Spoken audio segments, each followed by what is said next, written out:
नमस्कार मेरे प्यारे दोस्तों, इस वीडियो को बड़े ही ध्यान से देखना और सुनना, क्योंकि ऐसा समय हर किसी के जीवन में आता है जब आपका दिया हुआ पैसा ही आपको किसी के सामने हाथ जोड़कर मांगना पड़ता है।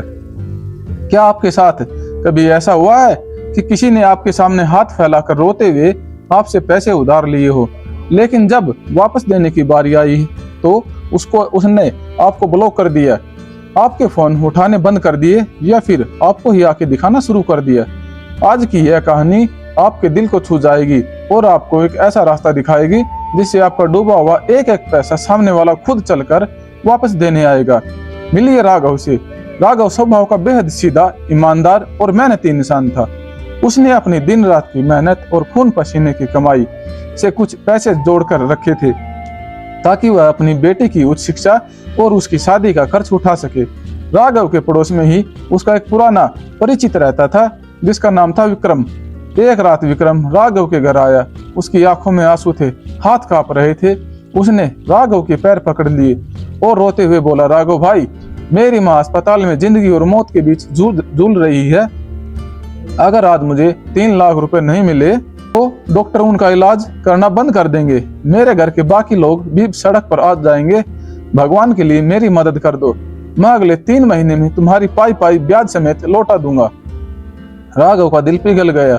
उसने अपनी बेटी के भविष्य के लिए रखे वो 3 लाख रुपए बिना किसी कानूनी कागजात के सिर्फ इंसानियत और भरोसे के नाते विक्रम के हाथ में सौंप दिए। उस वक्त राघव को लगा कि उसने एक बहुत पुण्य काम किया है। लेकिन समय बीतता गया। 3 महीने गुजरे, 6 महीने गुजरे और देखते देखते पूरा साल बीत गया।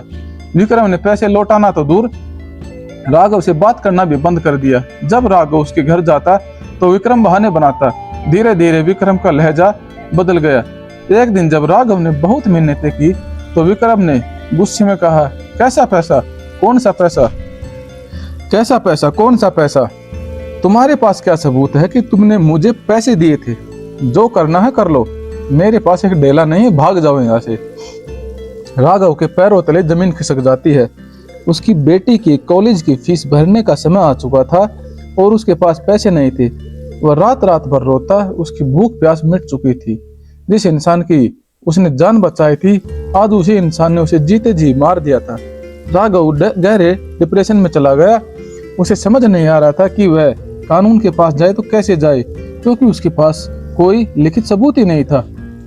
इसी निराशा के बीच राघव की मुलाकात एक बहुत ही पहुंचे हुए विद्वान महात्मा से हुई। राघव ने रोते हुए अपनी पूरी दास्तान उसे सुना दी। महात्मा जी ने राघव के आंसू पोंछे और मुस्कुराते हुए कहा, है पुत्र, तुम अकेले नहीं हो। इस संसार में जब सीधा इंसान अपनी मर्यादा नहीं छोड़ता तो दुष्ट लोग उसकी शराफत का फायदा उठाते हैं। आज से हजारों साल पहले आचार्य चाणक्य ने चाणक्य नीति में ऐसे दुष्टों से अपना धन वापस निकालने के लिए अचूक उपाय बताए थे।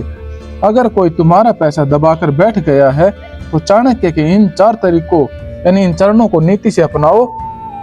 और महात्मा जी ने चाणक्य नीति के अनुसार डूबा धन निकालने के तरीके समझाना शुरू कर दिया था। और पहला चरण महात्मा जी बताते हैं, साम नीति यानी प्रेम और मजबूरी का प्रदर्शन। आचार्य चाणक्य कहते हैं, जब भी किसी से पैसा वापस लेना हो तो शुरुआत में कभी भी झगड़ा या गुस्सा नहीं करना चाहिए।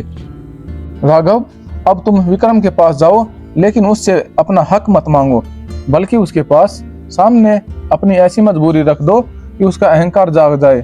उससे कहो कि तुम्हारी बेटी की पढ़ाई रुक रही है, समाज में तुम्हारी इज्जत दांव पर लगी है।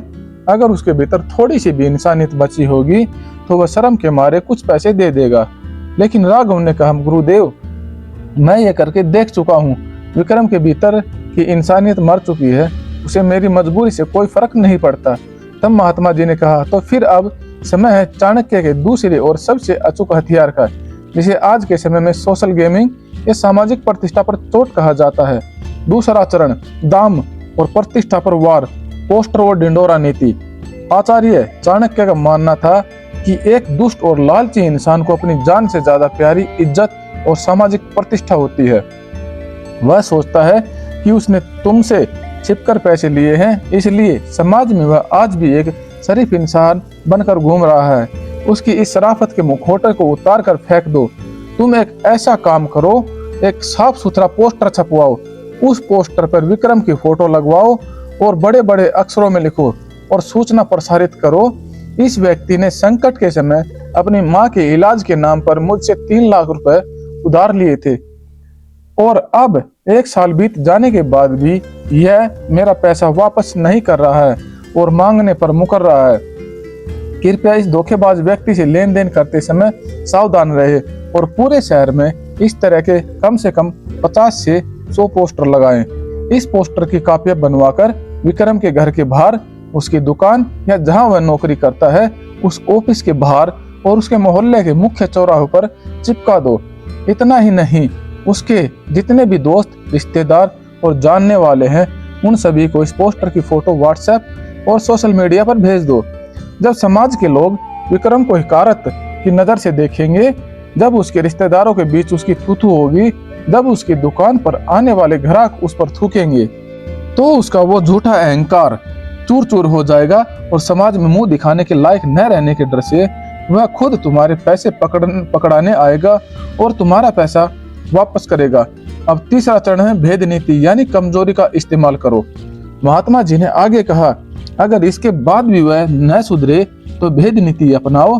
पता करो कि विक्रम का इस शहर में सबसे बड़ा दुश्मन कौन है या वह किससे सबसे ज्यादा डरता है। उस व्यक्ति को अपने साथ मिलाओ या फिर विक्रम के बिजनेस पार्टनर्स को, उनके सप्लायर को जाकर बताओ कि यह इंसान धोखेबाज है, इसने मेरा पैसा खाया है, ये तुम्हारा भी खा जाएगा। जब उसका बिजनेस टूटने लगेगा और चारों तरफ से उसकी आर्थिक नाकाबंदी हो जाएगी तो वह घुटनों पर आ जाएगा। अब आचार्य चाणक्य चौथा चरण बताते हैं यानी दंड नीति यानी कानूनी और मानसिक दबाव डालना। आचार्य चाणक्य कहते हैं कि साम दाम और भेद के बाद भी अगर दुष्ट न माने तो दंड का प्रयोग अनिवार्य हो जाता है। भले ही तुम्हारे पास कोई लिखित एग्रीमेंट न हो, लेकिन तुम्हारे पास मोबाइल चैट होगी, कोई गवाह होगा या बैंक स्टेटमेंट होगी। पुलिस में उसके खिलाफ धोखाधड़ी यानी सेक्शन 420 की शिकायत दर्ज कराओ। उसे कानूनी नोटिस भेजो। जब कोर्ट कचहरी और पुलिस के डंडे का डर सामने आता है तो अच्छे अच्छे ठेठ और बदमाशों का नशा हिरण हो जाता है। महात्मा जी की ये बातें सुनकर राघव के भीतर एक नया साहस और शेर जैसी धाड़ पैदा हो गई। उसने हार मानना छोड़ दिया। उसने तुरंत महात्मा जी के बताए अनुसार विक्रम के मोहल्ले और उसके ऑफिस के बाहर वो पोस्टर लगवा दिए और सोशल मीडिया पर उसकी सच्चाई उजागर कर दी। अगले ही दिन जो विक्रम राघव का फोन नहीं उठाता था वह खुद राघव के घर के बाहर खड़ा होकर रो रहा था। उसकी समाज में इतनी बदनामी हो चुकी थी कि उसके मालिक ने उसे नौकरी से निकालने की धमकी दे दी थी और उसके पड़ोसियों ने उसे बात करना बंद कर दिया था। विक्रम ने राघव के पैर पकड़ लिए और हाथ जोड़कर बोला, हे राघव भाई, मुझे माफ कर दो, समाज से वो सारे पोस्टर हटवा लो। मैं तुम्हारी बदनामी की वजह से कहीं मुंह दिखाने के लायक नहीं रहा। ये लो तुम्हारे 3 लाख रुपए और मुझे बख्श दो। राघव को उसकी मेहनत की कमाई वापस मिल चुकी थी और उसकी बेटी का भविष्य सुरक्षित हो चुका था। तो मेरे प्यारे दोस्तों, इस कहानी से हमें क्या सीख मिलती है? आचार्य चाणक्य कहते हैं कि इस कलयुग में अत्यधिक सीधा होना भी एक पाप है। जंगल में सबसे पहले सीधे पेड़ को ही काटा जाता है, टेढ़े पेड़ों को कोई हाथ नहीं लगाता। अगर आप किसी की मुसीबत में मदद कर रहे हैं तो बहुत अच्छी बात है, लेकिन हमेशा लिखित सबूत यानी रिटर्न प्रूफ जरूर रखें। और अगर कोई आपकी शराफत का फायदा उठाकर आपका पैसा दबा ले तो चुपचाप घर बैठकर रोने के बजाय चाणक्य की इस नीति को अपनाए और अपनी आवाज बुलंद करे। अपनी इज्जत और पैसा छीनकर वापस लेना सीखे। अगर मेरे प्यारे दोस्तों आपको राघव की यह कहानी और आचार्य चाणक्य के ये विचार पसंद आए हो तो इस वीडियो को लाइक और शेयर जरूर करें और हाँ, कमेंट में अपनी राय देना न भूलें कि क्या आपने भी कभी किसी को उधार देकर धोखा खाया है, तो उससे पैसे कैसे निकालने हैं इसमें बहुत ही अच्छी तरह समझाया गया है। इसके लिए आपको जो करना है वो उचित समझे और आपको हमारी कहानी पसंद आई हो तो हमारे वीडियो को लाइक करें, अपने सभी दोस्तों तक शेयर करें ताकि उनका डूबा हुआ पैसा निकल सके और हमारे प्यारे से चैनल YYP को सब्सक्राइब करना न भूले। मिलते हैं तब तक अगली वीडियो में, तब तक के लिए जय हिंद, जय भारत, धन्यवाद।